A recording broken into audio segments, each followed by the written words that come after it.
The aroma of Belgian chocolate lingered in the air like a bittersweet memory when Isabella Martinez, 24, received the call that would change her life forever.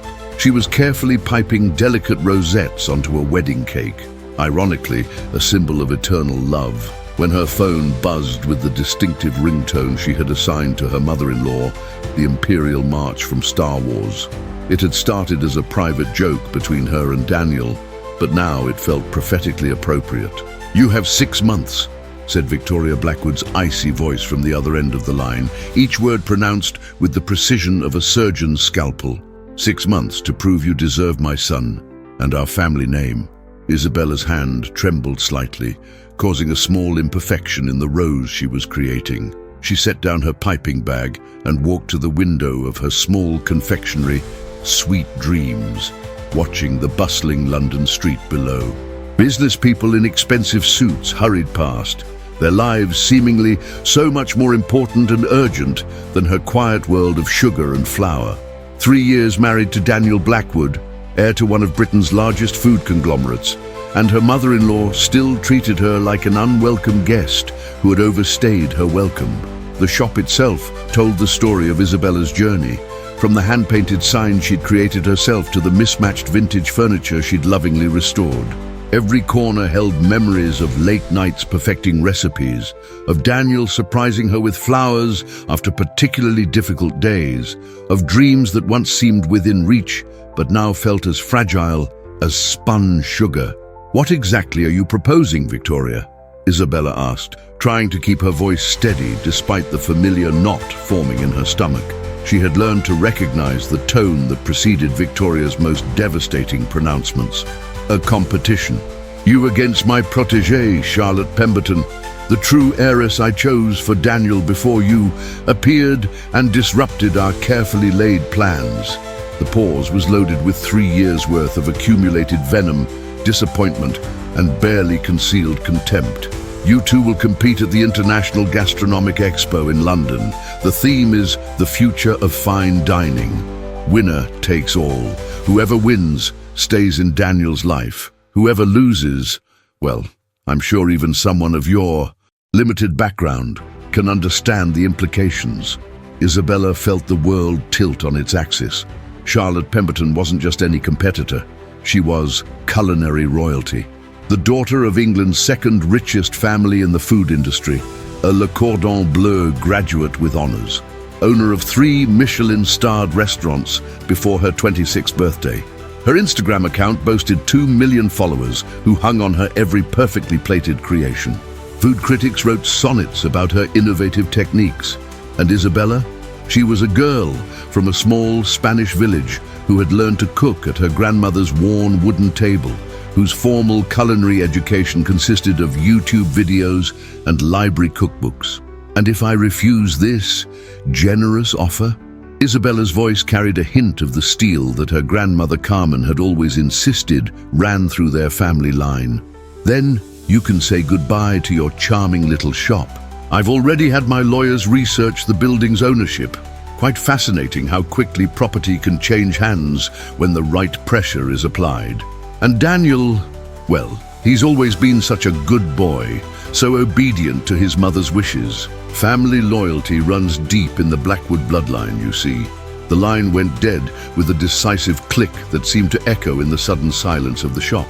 Isabella stared at her wedding ring, a simple band that Daniel had chosen because he said it reminded him of her, beautiful in its simplicity, precious beyond measure. She remembered their wedding day, how Victoria had worn black and maintained the expression of someone attending a funeral rather than a celebration. The wedding cake she'd been decorating suddenly seemed to mock her with its perfect symmetry and pristine white fondant.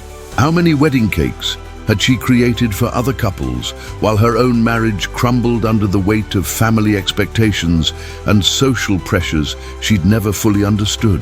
That evening, Isabella made her way to Daniel's penthouse apartment in Kensington, a monument to modern luxury that had never felt like home, despite the 3 years she'd spent trying to belong there. The doorman, James, greeted her with the same polite but distant smile he'd maintained since the day she'd first arrived with her single suitcase and dreams of building a life with the man she loved. She found Daniel in his study, surrounded by the trappings of inherited wealth, first-edition books he'd never read, artwork chosen by interior designers, and a crystal decanter of whiskey that had belonged to his grandfather. He stood silhouetted against the floor-to-ceiling windows, looking out at the glittering London skyline with a glass of amber liquid in his hand. Even from behind, she could read the tension in his shoulders, the weight of expectation that had shaped his entire life. "She told you about the competition, didn't she?" he said, without turning around, his voice carrying the flat resignation of someone who had long ago stopped fighting battles he couldn't win. "Why didn't you defend me, Daniel? Why did you let your mother orchestrate this public humiliation?" Isabella's voice cracked slightly on the last words, betraying the hurt she'd been trying to contain since the phone call. He finally turned, and Isabella saw in the eyes of the man she'd fallen in love with a mixture of guilt, fear, and something that looked disturbingly like relief. The Daniel she'd married had been full of dreams, about breaking free from his family's expectations, about building something meaningful together. This Daniel looked like a man who had been slowly drowning in obligations and was finally ready to stop fighting the current. "Because maybe she's right," he said, the words falling between them like stones into still water. "Maybe we've been fooling ourselves. Maybe we really are from worlds too different to ever truly understand each other." "Defend." The words hit Isabella like a physical blow. She sank into the leather chair across from his desk, the same chair where she'd sat 3 years ago when he'd first brought her to meet his parents, when she'd been naive enough to believe that love could bridge any gap. 3 years, Daniel. 3 years of trying to fit into your world, of learning which fork to use at dinner parties, of smiling politely while your mother's friends made comments about my quaint little shop and my charming accent. 3 years of fighting for us, and now you're just giving up? Daniel set down his glass with a sharp clink that seemed to punctuate the end of something precious. "My mother built an empire from nothing, Isabella. Blackwood Industries employs thousands of people, supports entire communities. Charlotte understands that world. She was raised in it, educated for it, bred for it. She speaks the language of board meetings and hostile takeovers and international markets. I what?" Isabella stood up, her hands clenched at her sides. "I'm just some peasant girl who got lucky enough to catch the prince's eye at a charity gala?" Daniel's silence was more damning than any words could have been. In that moment, Isabella saw herself through his eyes, through his family's eyes, and the image was devastating. Not the passionate entrepreneur who had built a business from scratch, not the woman who could create magic with flour and eggs, but an outsider who would never truly belong. But as she stood there feeling smaller than she had since she was a child, being mocked for her second-hand clothes and homemade lunches, something else began to stir inside her. It was the same fire that had driven her to leave her small village, to move to London with nothing but a suitcase and a dream, to build a business, despite having no connections or capital. "You know what, Daniel?" she said, her voice growing stronger with each word. "You're right, we are from different worlds, but the difference isn't what your mother thinks it is. I come from a world where people fight for what they love, where they don't give up at the first sign of difficulty. I come from a world where your worth isn't determined by your bank account or your family name, but by what you're willing to sacrifice for the people you care about." She moved toward the door, then turned back one final time. "I accept your mother's competition, but when I win, and I will win, you'll have to decide once and for all who you really are. Are you the man I fell in love with, or are you just another Blackwood heir who values comfort over courage?" The next morning, Isabella stood in her empty shop, having made the difficult decision to close temporarily while she prepared for the competition. The silence felt oppressive after years of the gentle hum of mixers and the cheerful chatter of customers. She ran her fingers along the counter where she'd spent countless hours perfecting her craft, where she'd laughed with friends, cried over failed batches, and dreamed of a future that now seemed impossibly distant. Her specialty had always been mousses, a technique she'd learned from her grandmother Carmen, who had worked in the kitchens of wealthy families in Madrid before the Spanish Civil War changed everything. Carmen's recipes were more than instructions. They were stories, memories transformed into flavor, love made tangible through the alchemy of cooking. But competing against Charlotte Pemberton would require more than family recipes and sentimental value. It would demand technical perfection, innovation, and the kind of culinary sophistication that came from years of formal training and unlimited resources. Isabella knew she needed help, and there was only one person in London with the reputation and skills to prepare her for this battle. Marcus Chen, a former Michelin-starred chef who had become legendary for his ability to transform promising cooks into culinary champions. His training program was notoriously brutal, with a dropout rate of over 80%, but those who survived emerged as forces to be reckoned with in the culinary world. Marcus operated out of a converted warehouse in East London, far from the gleaming kitchens of high-end restaurants. The space was industrial, intimidating, designed to strip away pretense and reveal the raw talent, or lack thereof, that lay beneath. When Isabella arrived for her audition, she found Marcus observing a dozen other hopefuls with the cold assessment of a general reviewing troops before battle. He was smaller than she'd expected, with graying hair and hands that bore the scars of decades in professional kitchens, but his presence filled the room. "You have 30 minutes, he announced without preamble. "Create something that tells me who you are. Not who you think I want you to be, not who you think you should be, but who you actually are. Begin." Isabella closed her eyes for a moment, blocking out the frantic activity around her, the clatter of pans, the muttered curses of competitors already struggling with their chosen dishes. She thought of her grandmother's kitchen, of the way sunlight had streamed through lace curtains, while Carmen taught her that cooking was about more than following recipes. It was about understanding the soul of each ingredient, about coaxing flavors to dance together in perfect harmony. She began to work, her hands moving with the muscle memory of thousands of hours of practice. She created her signature chocolate mousse, but elevated it with techniques she'd taught herself through years of experimentation. A hint of Spanish saffron that spoke to her heritage, a delicate tuile cookie that provided textural contrast, a garnish of candied orange peel that added brightness and complexity. When time was called, Isabella stepped back from her creation, knowing she'd poured everything she had into those 30 minutes. Marcus moved through the room like a predator, tasting each dish with the same neutral expression, offering no hints about his assessment. When he reached Isabella's station, he took a careful spoonful of her mousse, chewing thoughtfully. The silence stretched until it became almost unbearable. "You have talent," he said finally, his voice giving nothing away. "Raw, untrained, but genuine. But talent without discipline is like a beautiful voice without proper technique. It might move people occasionally, but it will never achieve greatness." He paused, studying her with eyes that seemed to see straight through to her core. "The question is, are you willing to be broken down completely and rebuilt from scratch? Are you prepared to have everything you think you know about cooking challenged, criticized, and potentially discarded?"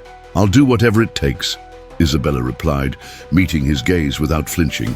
"We'll see," Marcus said. "Training begins tomorrow at 5 a.m. Don't be late." Whoa.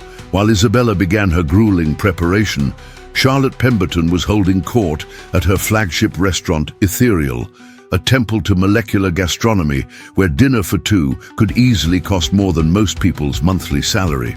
The dining room was a study in minimalist elegance, all clean lines and subtle lighting designed to focus attention on the artistry of each dish. Charlotte herself was a study in controlled perfection. Blonde hair always immaculately styled, designer clothes that managed to be both professional and feminine, a smile that had graced the covers of food magazines across Europe. She had built her reputation on innovation, on pushing the boundaries of what food could be, transforming simple ingredients into experiences that challenged diners' perceptions and expectations. But beneath the polished exterior, Charlotte harbored a secret that would have shocked her admirers. She had been in love with Daniel Blackwood since they were teenagers, attending the same exclusive boarding school, moving in the same rarefied social circles. She had watched from the sidelines as he dated other girls, had consoled herself with the assumption that eventually, inevitably, they would end up together. It was practically written in the stars, two heirs to food industry fortunes, perfectly matched in background, education, and social standing. When Daniel had announced his engagement to Isabella, Charlotte had felt something inside her crack.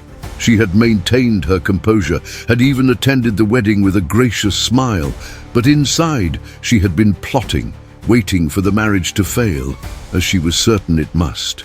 Victoria Blackwood's proposition had been a gift from the gods, a chance to prove once and for all that she was the right woman for Daniel, that Isabella was nothing more than a temporary aberration in the natural order of things. "It will be a pleasure to put this artisan in her proper place," Charlotte said during dinner at the Blackwood mansion, her voice carrying just the right note of aristocratic disdain. The dining room was a monument to old money and older traditions, with oil paintings of stern-faced ancestors looking down from gilded frames and crystal that had been in the family for generations. Victoria smiled with the satisfaction of a chess master who could see victory several moves ahead. "Daniel was always destined for you, my dear. This Isabella phase was simply a necessary part of his education. Sometimes young men need to experience the alternative before they can truly appreciate what they have." Charlotte looked across the table at Daniel, who had remained largely silent throughout the meal, pushing food around his plate with the listless air of someone going through the motions of living. She had always found his brooding intensity attractive, had imagined herself as the woman who could unlock his passion, who could inspire him to greatness. "I won't just defeat her in the competition," Charlotte promised, her voice taking on a harder edge. "I'll humiliate her so thoroughly that she'll never dare to show her face in London's culinary scene again. And when Daniel sees what real class and breeding look like, he'll realize what a mistake he's made." Victoria raised her wine glass in a toast. "To the restoration of the natural order," she said, and Charlotte clinked her glass against it with the sound of crystal bells, tolling a funeral dirge for Isabella's dreams. The next 6 months transformed Isabella in ways she could never have imagined. Marcus Chen's training regimen was designed to break down every assumption, every comfortable habit, every shortcut that stood between a cook and true mastery.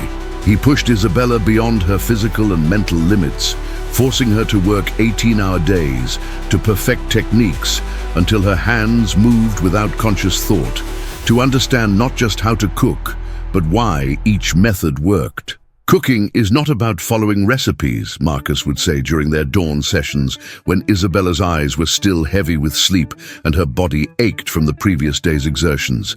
"Any fool can follow instructions. Cooking is about understanding the fundamental principles that govern how flavors interact, how heat transforms ingredients, how texture and temperature and timing combine to create something greater than the sum of its parts."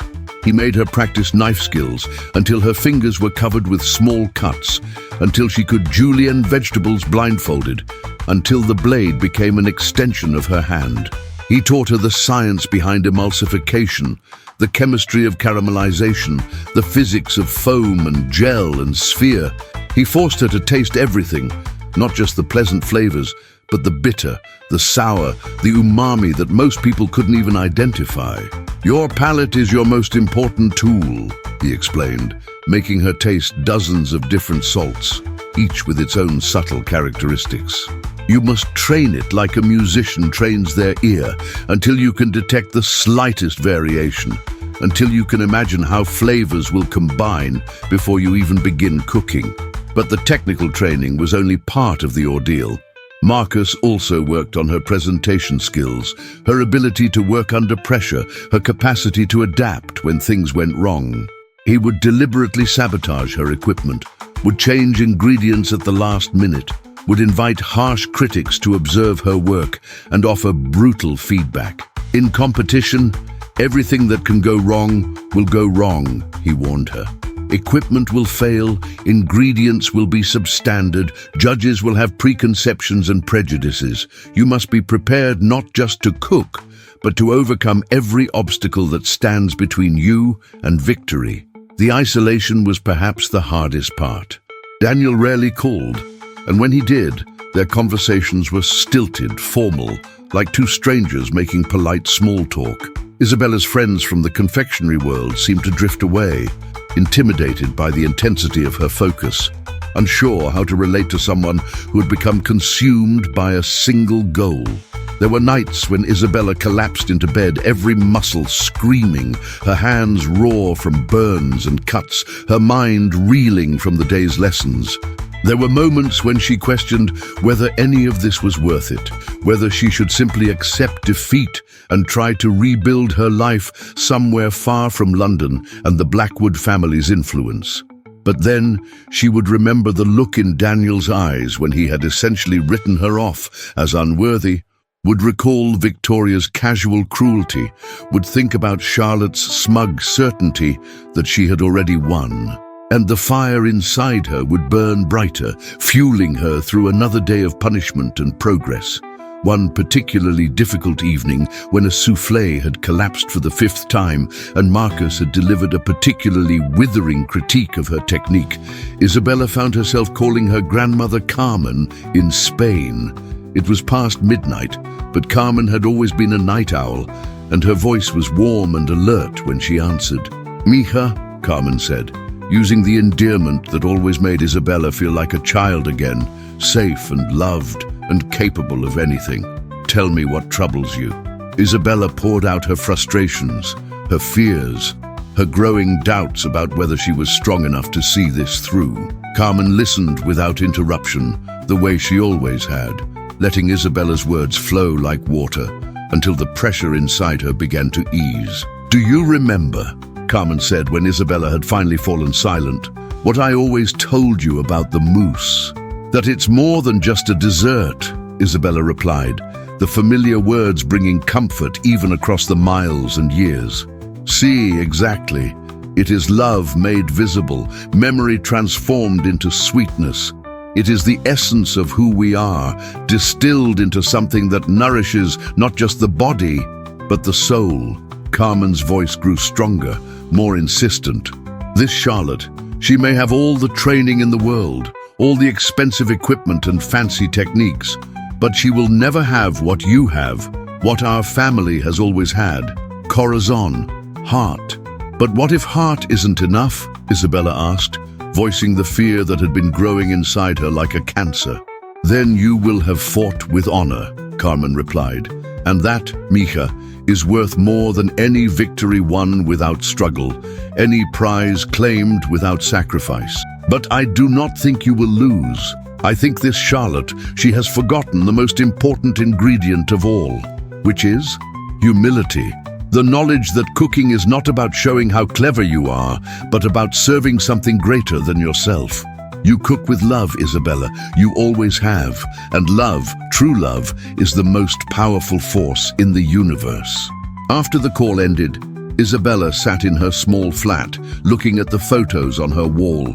Pictures of her grandmother, of her early days at the confectionery, of Daniel from happier times. She thought about the journey that had brought her here, about the dreams that had sustained her through years of struggle and uncertainty. Tomorrow, she would return to Marcus's kitchen, would endure another day of criticism and challenge and growth. But tonight, she allowed herself to remember why she was fighting, what she was fighting for. Not just for Daniel, not just to prove Victoria wrong, but for every person who had ever been told they weren't good enough, weren't worthy, weren't from the right background to achieve their dreams. 2 weeks before the competition, Isabella arrived at Marcus's kitchen to find chaos. The locks had been changed, the windows were broken, and inside, months of work lay in ruins. Recipe notebooks were scattered and torn, specialized equipment was smashed beyond repair, and the carefully cultivated cultures and infusions that had taken weeks to develop were contaminated or destroyed. Marcus stood in the center of the devastation, his face a mask of controlled fury. "Professional job," he said grimly, kicking at the remains of a precision scale that had cost more than most people's cars. Whoever did this knew exactly what they were looking for, exactly how to cause maximum damage. Isabella felt her legs give way, sinking onto a stool that had somehow survived the destruction. 6 months of work gone. Techniques she had struggled to master, ingredients that couldn't be replaced in time, equipment that would take weeks to order and calibrate, all of it reduced to rubble and ruin. "It was Charlotte," Marcus said, his voice carrying absolute certainty. "Or someone working for her. This isn't random vandalism. This is targeted sabotage designed to ensure you can't compete." Isabella felt rage building inside her, hot and pure and cleansing. But alongside the anger came something else, a crystalline clarity that cut through her despair like a blade through silk. "It doesn't matter," she said, standing up and surveying the damage with new eyes. "They can destroy my notes, my equipment, my ingredients. But they can't destroy what I've learned, what I've become." She walked to the one corner of the kitchen that had been left relatively untouched, where a basic gas burner and a few simple tools remained. "I started with nothing once before. I can do it again." Marcus studied her with something that might have been admiration. "You have 2 weeks. No specialized equipment, no rare ingredients, no safety net. Are you sure about this?" Isabella thought of her grandmother, working in makeshift kitchens during the war, creating miracles from scraps and determination.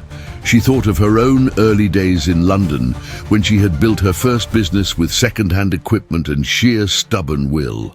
"I'm sure," she said, "but this time I'm not just recreating what I had before, I'm creating something entirely new." She spent the next 14 days in a state of focused intensity that bordered on obsession. Working with basic equipment forced her to rely on technique rather than technology, on understanding rather than automation. She developed a new mousse recipe that was both a tribute to her grandmother's legacy and a showcase of everything she had learned under Marcus's tutelage. The base was her traditional chocolate mousse, but elevated with techniques that required no special equipment, just skill, timing, and an intuitive understanding of how ingredients behaved under different conditions. She incorporated elements that told the story of her journey: Spanish saffron that spoke to her heritage, English lavender that represented her adopted home, and a touch of pink peppercorn that symbolized the fire that had driven her to this moment. But the real innovation was in the presentation. Instead of relying on molecular gastronomy's tricks and illusions, Isabella created something that was beautiful in its honesty, complex in its simplicity. Each element served a purpose, contributed to the overall harmony of flavors and textures without calling attention to its own cleverness. "It's perfect," Marcus said after tasting her final practice version. "Not because it's technically flawless, though it is, but because it's authentically you. Charlotte can copy techniques, can replicate effects, but she can never duplicate the soul you've put into this dish." Isabella nodded, feeling a calm certainty settle over her like armor. She was ready. The International Gastronomic Expo was held at the XL London, transformed for the occasion into a cathedral of culinary ambition. The main competition kitchen was a gleaming temple of stainless steel and cutting-edge technology, surrounded by stadium seating that could accommodate thousands of spectators. Television cameras captured every angle, every moment, broadcasting the drama to millions of viewers around the world. Isabella arrived early, wanting to familiarize herself with the space before the crowds and cameras made concentration impossible. She wore the apron her grandmother had embroidered for her, simple white cotton, decorated with small flowers, and the words "Cocina con amor," cook with love. It looked almost shabby compared to the high-tech gear that other competitors were unpacking. But it felt like armor, like a connection to everything that had brought her to this moment. Charlotte arrived an hour later with an entourage that would have been impressive for a rock star. Assistants wheeled in cases of specialized equipment, rare ingredients, and what appeared to be enough backup supplies to stock a small restaurant. She wore chef's whites that had clearly been custom-tailored, her hair pulled back in a style that managed to be both practical and photogenic. The contrast between them was stark and deliberate. Charlotte representing the pinnacle of culinary sophistication and resources, Isabella embodying the romantic ideal of the passionate underdog. The media ate it up, with reporters already crafting narratives about David and Goliath, about old money versus new dreams. Victoria Blackwood held court in the VIP section, surrounded by food industry luminaries and society figures who had come to witness what they assumed would be Charlotte's coronation. She wore a satisfied smile that suggested the outcome was already decided, that this was merely a formality before the natural order was restored. Daniel sat beside his mother, but Isabella noticed that he seemed uncomfortable, fidgeting with his program and avoiding eye contact with anyone. She wondered if he was having second thoughts, if some part of him was finally beginning to question the choices he had made. "Ladies and gentlemen," announced the competition host, a celebrity chef whose own rise to fame had been built on equal parts talent and television charisma. "Welcome to what promises to be the most exciting culinary showdown of the year." The crowd erupted in applause, the sound echoing off the high ceiling like thunder. Isabella felt her heart rate spike, then consciously slowed her breathing, using techniques Marcus had taught her for managing performance anxiety. Our competitors today represent two very different approaches to the culinary arts, the host continued, clearly relishing the drama. In the blue corner, we have Charlotte Pemberton, heir to the Pemberton food empire, graduate of Le Cordon Bleu, and owner of 3 Michelin-starred restaurants. She represents the cutting edge of molecular gastronomy and innovative technique. Charlotte waved to the crowd with practiced grace, her smile never wavering even as the cameras zoomed in for close-ups. And in the red corner, we have Isabella Martinez, owner of the boutique confectionery Sweet Dreams, self-taught pastry chef, and tonight's ultimate underdog. She represents the traditional approach to cooking, emphasizing heart and heritage over high technology. Isabella raised her hand in acknowledgement, feeling simultaneously exposed and empowered by the attention. She could hear individual voices in the crowd, some cheering, some skeptical, all invested in the outcome. The challenge tonight is to create a dessert that represents the future of fine dining. Our competitors have 3 hours to conceive, create, and present their vision to our panel of expert judges. The winner will receive not only the Golden Whisk Award, but also a feature spread in Culinary Excellence magazine and a cash prize of £50,000. The host paused for dramatic effect, letting the significance of the moment sink in. "Competitors, are you ready?" Isabella and Charlotte both nodded, their eyes meeting across the kitchen space. In Charlotte's gaze, Isabella saw confidence bordering on arrogance, the certainty of someone who had never truly been challenged. In Isabella's eyes, Charlotte might have seen something that should have worried her, the quiet determination of someone who had already lost everything and therefore had nothing left to fear. Then let the competition begin. The moment the starting signal sounded, Charlotte exploded into action with the precision of a Formula One pit crew.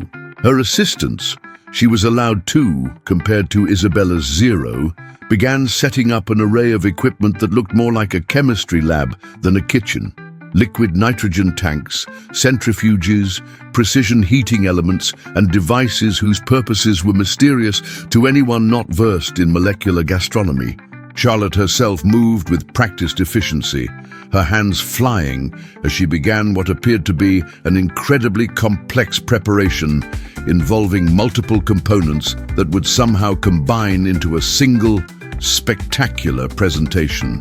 She was creating what the culinary world called a trompe-l'oeil dessert, something that would look like one thing, but taste like something completely different, challenging diners' perceptions and expectations. Isabella, meanwhile, began with what appeared to be almost meditative slowness. She arranged her simple tools with careful precision, then stood for a moment with her eyes closed, centering herself the way Marcus had taught her. When she opened her eyes, her movements became fluid, purposeful, each action building naturally on the last. She started with the base of her mousse, melting chocolate with the kind of attention most people reserved for prayer. The chocolate was good, but not exotic. She couldn't afford the single-origin Madagascar beans that Charlotte was using, but Isabella knew that technique could elevate even ordinary ingredients to extraordinary heights. As she worked, Isabella became aware of the commentary being provided for the television audience. The cameras that tracked her every movement, the whispered conversations of spectators trying to understand what she was attempting. But she pushed it all into the background, focusing entirely on the task at hand. Interesting contrast in approaches here, one of the commentators was saying. Charlotte Pemberton is creating what appears to be a deconstructed forest floor. Edible soil made from cocoa and breadcrumbs, mushrooms crafted from meringue and truffle oil, even artificial moss created through molecular techniques. It's ambitious, technically demanding, and visually stunning. Meanwhile, added his co-commentator, Isabella Martinez seems to be taking a much more traditional approach. She's working on what appears to be a classic mousse, though we can see she's incorporating some interesting elements. Is that saffron she's adding to the chocolate? Isabella smiled slightly as she worked. Let them think she was being traditional, conservative, safe. They would understand soon enough. The first hour passed in a blur of focused activity. Charlotte's creation was taking shape as promised, a work of art that challenged every assumption about what dessert could be. Diners would expect to taste earth and vegetation, but would instead experience layers of chocolate, vanilla, and exotic spices. It was clever, innovative, exactly the kind of boundary-pushing cuisine that food critics love to celebrate. But Isabella noticed something that the cameras and commentators missed. Charlotte was beginning to show signs of stress. Her movements were becoming slightly less fluid, her instructions to her assistants more sharp. The complexity of her creation was requiring split-second timing, and the pressure of performing in front of thousands of people was beginning to take its toll. Isabella, by contrast, seemed to grow calmer as the competition progressed. Her mousse was coming together beautifully, each component perfectly balanced, but she was also working on elements that wouldn't become clear until the final presentation. She was creating what appeared to be simple garnishes, candied orange peel, delicate tuile cookies, small spheres of flavored gel, but each one was crafted with the precision of a jeweler setting diamonds. "We are now at the halfway point," announced the host, "and both competitors are making excellent progress. Charlotte's molecular forest is taking shape beautifully, while Isabella's, well, we're not entirely sure what Isabella is creating, but it certainly smells incredible." The comment drew laughter from the audience, but Isabella didn't react. She was entering the zone that athletes talked about, the state of perfect focus where time seemed to slow and every movement felt inevitable, correct, necessary. With an hour remaining, disaster struck Charlotte's station. One of her precision heating elements malfunctioned, threatening to ruin a component that had taken 2 hours to prepare. Her assistants scrambled to find a solution, while Charlotte herself tried to maintain her composure, but Isabella could see the panic beginning to creep into her rival's eyes. "Technical difficulties at Charlotte's station," the commentator noted with barely concealed excitement. "This is exactly the kind of pressure situation that can make or break a competition." Isabella felt a moment of sympathy for her opponent. She knew how devastating equipment failure could be, how helpless it felt to watch hours of work disappear through no fault of your own. But she also knew that this was exactly the kind of challenge that Marcus had prepared her for. The reason he had sabotaged her equipment during training forced her to adapt and overcome. Charlotte managed to salvage her dish, but the setback had cost her precious time and composure. Her final presentation, while still technically impressive, lacked some of the polish and precision she had been aiming for. She finished with minutes to spare, her chef's whites stained with sweat and her hands trembling slightly from exhaustion and stress. Isabella, meanwhile, was putting the finishing touches on her creation with the calm precision of someone who had planned for exactly this moment. Her mousse was perfect, silky, rich, complex without being overwhelming. But the real artistry was in how she had composed the entire dish, creating a story that unfolded with each bite. "Time," called the host, and both competitors stepped back from their stations. Charlotte's creation was undeniably impressive, a technical tour de force that demonstrated mastery of advanced techniques and innovative thinking. It looked like something from another planet, challenging every assumption about what dessert should be. Isabella's dish, by comparison, looked almost simple, but there was something about it that drew the eye, that suggested depths waiting to be discovered. It was beautiful in the way that a perfect rose is beautiful, not because it tries to be something other than what it is, but because it represents the absolute pinnacle of its own nature. The judging panel consisted of 5 of the most respected figures in the culinary world: restaurant critics, Michelin-starred chefs, and food writers whose opinions could make or break careers. They approached each dish with the solemnity of judges in a court of law, understanding that their decision would have consequences far beyond the competition itself. They tasted Charlotte's creation first, and their reactions were everything she could have hoped for. Eyebrows raised in surprise and delight as the expected flavors revealed themselves to be something entirely different. Nods of appreciation for the technical skill required to achieve such effects. Murmured comments about innovation and creativity. "Extraordinary," said the head judge, a legendary French chef whose own restaurants had defined fine dining for a generation. "This is exactly the kind of boundary-pushing cuisine that represents the future of our industry. Technically flawless, conceptually brilliant, a true work of art." Charlotte beamed, her confidence returning as she basked in the praise. She glanced toward the VIP section, where Victoria Blackwood was nodding approvingly. Where Daniel was. Actually, Daniel's expression was harder to read, but Charlotte chose to interpret his intensity as admiration. Then the judges moved to Isabella's station, and the atmosphere in the room seemed to shift subtly. Where Charlotte's dish had impressed with its audacity and technical complexity, Isabella's creation seemed to invite a different kind of attention, more intimate, more personal. The head judge took his first spoonful with the same professional detachment he had shown toward Charlotte's dish, but as the flavors developed on his palate, his expression began to change. His eyes widened slightly, then closed, as he seemed to savor not just the taste, but the entire experience.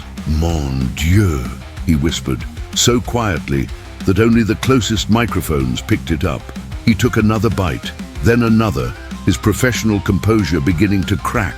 The other judges, seeing his reaction, tasted more eagerly, and Isabella watched as each of them went through a similar transformation. "This is," the head judge began, then stopped, searching for words. "This is not just a dessert. This is a story, a memory, a piece of someone's soul made edible." He looked directly at Isabella, his eyes bright with something that might have been tears. "You have taken the most basic elements, chocolate, cream, sugar, and transformed them into something that speaks to the very essence of why we cook, why we eat, why we gather around tables to share food and fellowship." The other judges nodded in agreement, their own reactions ranging from amazement to something approaching reverence. "The technical execution is flawless," continued another judge, "but that's almost beside the point. This dish has something that cannot be taught, cannot be replicated, cannot be faked. It has heart." Isabella felt her own eyes filling with tears as she listened to the judge's comments. This was what her grandmother had tried to teach her, what Marcus had helped her understand, that the highest form of culinary art wasn't about showing off technique, or pushing boundaries for their own sake, but about creating something that nourished not just the body, but the soul. The judges deliberated for what felt like hours, but was probably only minutes. The audience waited in hushed anticipation, understanding that they were witnessing something special, something that would be talked about for years to come. Finally, the head judge stepped forward to announce the decision. "This has been one of the most difficult judging decisions I have ever been part of," he began. "Both competitors have demonstrated exceptional skill, creativity, and passion.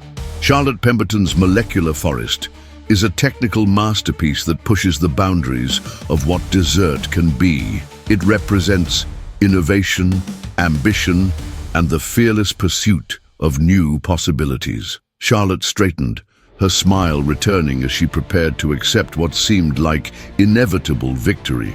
"However," the judge continued, and that single word seemed to echo through the vast space like a thunderclap, "there is a difference between impressing the mind and touching the heart. There is a difference between demonstrating technique and revealing truth." Isabella felt her knees go weak as she realized what was coming. The winner of tonight's competition, by unanimous decision of the judging panel, is Isabella Martinez. The audience erupted in applause, but Isabella barely heard it. She was looking across the kitchen at Charlotte, who stood frozen in shock, her perfect composure finally cracking. Then she looked toward the VIP section, where Victoria Blackwood's face had gone ashen with disbelief and rage. But it was Daniel's reaction that mattered most. He was standing now, applauding with tears streaming down his face, his expression a mixture of pride, love, and what looked like profound relief. The aftermath of the competition was a whirlwind of interviews, photographs, and congratulations from fellow chefs and industry figures who had witnessed something extraordinary. Isabella moved through it all in a daze, still hardly believing that she had actually won, that months of preparation and sacrifice had culminated in this moment of triumph. But the real confrontation came later, in a quiet corridor away from the cameras and crowds, where Victoria Blackwood waited with the patience of a predator. "Congratulations," Victoria said, her voice carrying all the warmth of liquid nitrogen. "You've won your little competition. I hope you're satisfied." "This was never about satisfaction," Isabella replied, meeting the older woman's gaze without flinching. "This was about proving that worth isn't determined by birth or breeding, but by what someone is willing to sacrifice for what they believe in." Victoria's laugh was sharp, bitter. How wonderfully naive. "Do you really think this changes anything? Do you think one cooking competition erases the fundamental differences between you and my son?" "No," said a familiar voice, and both women turned to see Daniel approaching, his face set with a determination Isabella hadn't seen in months. "But it proves that I was wrong about what those differences were." He moved to stand beside Isabella, taking her hand in a gesture that was both protective and possessive. "Mother, I've spent my entire life trying to live up to your expectations, trying to be the son you wanted, rather than the man I actually am. But Isabella showed me something tonight that I had forgotten, that real strength isn't about conforming to other people's definitions of success, but about having the courage to fight for what you believe in." Victoria's face cycled through a range of emotions: shock, anger, disappointment, and finally, something that might have been grudging respect. "Daniel," she said, her voice softer now, almost pleading, "you don't understand what you're giving up. The family business, your position in society, everything we've worked to build. I'm not giving up anything that matters," Daniel replied. "I'm choosing to build something new, something that's actually mine. Isabella and I are going to start our own company, combine her culinary genius with my business experience. We're going to create something beautiful together."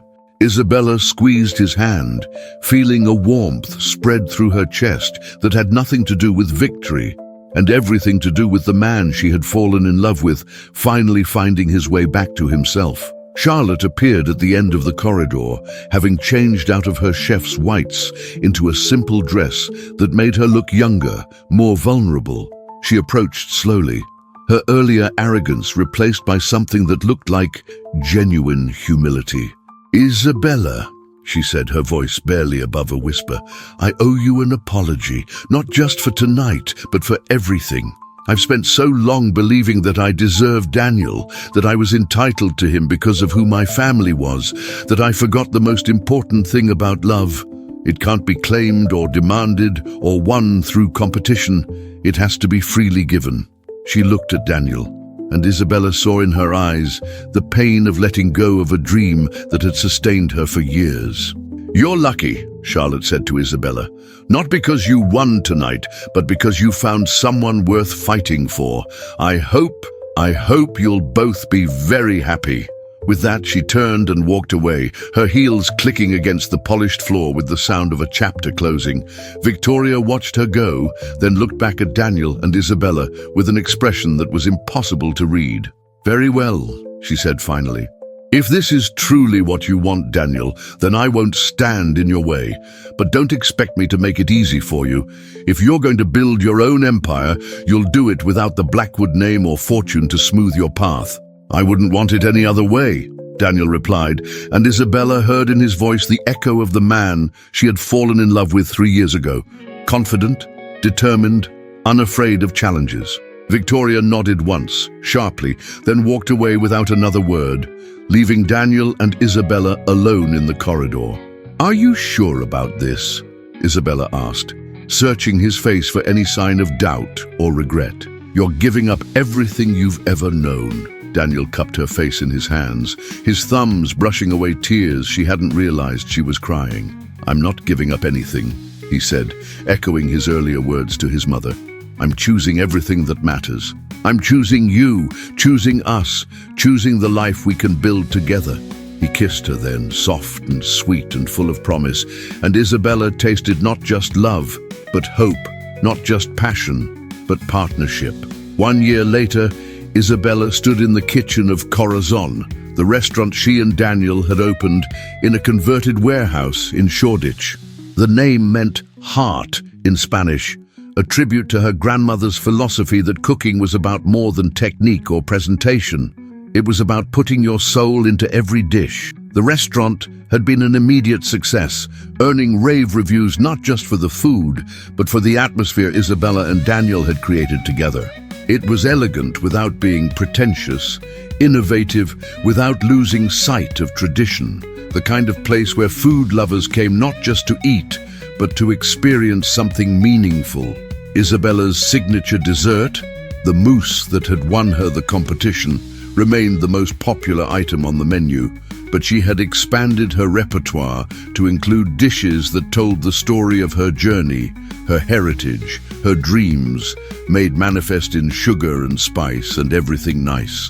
Daniel had proven to be as talented at business as Isabella was at cooking, handling the financial and operational aspects of the restaurant with the same passion she brought to her craft. Together, they had created something that was truly theirs, built on mutual respect, shared dreams, and the kind of love that grew stronger under pressure rather than weaker. Victoria Blackwood had been true to her word. She hadn't made things easy for them. But she also hadn't actively sabotaged their efforts, and Isabella sometimes caught glimpses of something that might have been pride in the older woman's eyes when food critics praised the restaurant, or when business magazines featured Daniel as one of London's most promising young entrepreneurs. Charlotte had found her own path as well, opening a consulting firm that helped established restaurants incorporate molecular gastronomy techniques into their menus. She had sent a congratulatory note when Corazon opened, along with a bottle of champagne and a simple message: to new beginnings and second chances. But perhaps the most meaningful recognition had come from an unexpected source. Marcus Chen, Isabella's former mentor, had visited the restaurant on a quiet Tuesday evening, ordering the tasting menu and observing the kitchen with his characteristic intensity.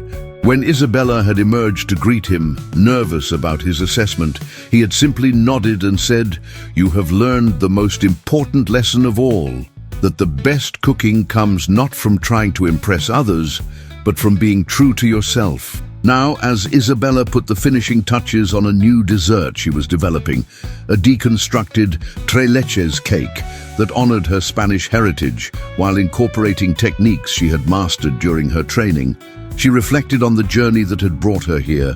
The competition had been about more than winning or losing, more than proving her worth to Daniel's family or securing her place in London's culinary scene. It had been about discovering who she truly was, what she was capable of, when she stopped trying to fit into other people's expectations and started creating her own definition of success. Daniel appeared in the kitchen doorway, still wearing the suit he'd worn to a meeting with potential investors for their next venture, a chain of casual dining restaurants that would bring Isabella's approach to comfort food to a wider audience. "How did it go?"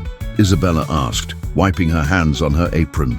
"They loved the concept," Daniel replied, moving to stand behind her and wrapping his arms around her waist. "But more importantly, they loved the story. They understand that we're not just selling food. We're selling the idea that anyone can achieve their dreams if they're willing to work for them." Isabella leaned back against his chest, feeling the solid warmth of him, the security of knowing that they were building something together that no one could take away from them. "Do you ever regret it?" she asked, a question that had become a ritual between them. "Giving up your family's empire for this?" "Never," Daniel replied, his answer as consistent as her question. "I didn't give up an empire. I helped build a better one. One based on love instead of fear, on partnership instead of domination, on creating something beautiful instead of just accumulating power." He turned her in his arms so she was facing him, his eyes bright with the same love and determination that had sustained them through the darkest moments of their journey. "Besides," he added with a grin, "have you tasted your tres leches cake? We're going to be rich." Isabella laughed, the sound echoing through the kitchen like music, like joy made audible. She thought of her grandmother Carmen, who had taught her that cooking was about love, about transforming simple ingredients into something that nourished both body and soul. She thought of Marcus, who had shown her that technique without heart was meaningless, but heart without discipline was incomplete. Most of all, she thought about the girl who had arrived in London 3 years ago with nothing but dreams and determination, who had been told she wasn't good enough, wasn't worthy, wasn't from the right world to achieve her ambitions.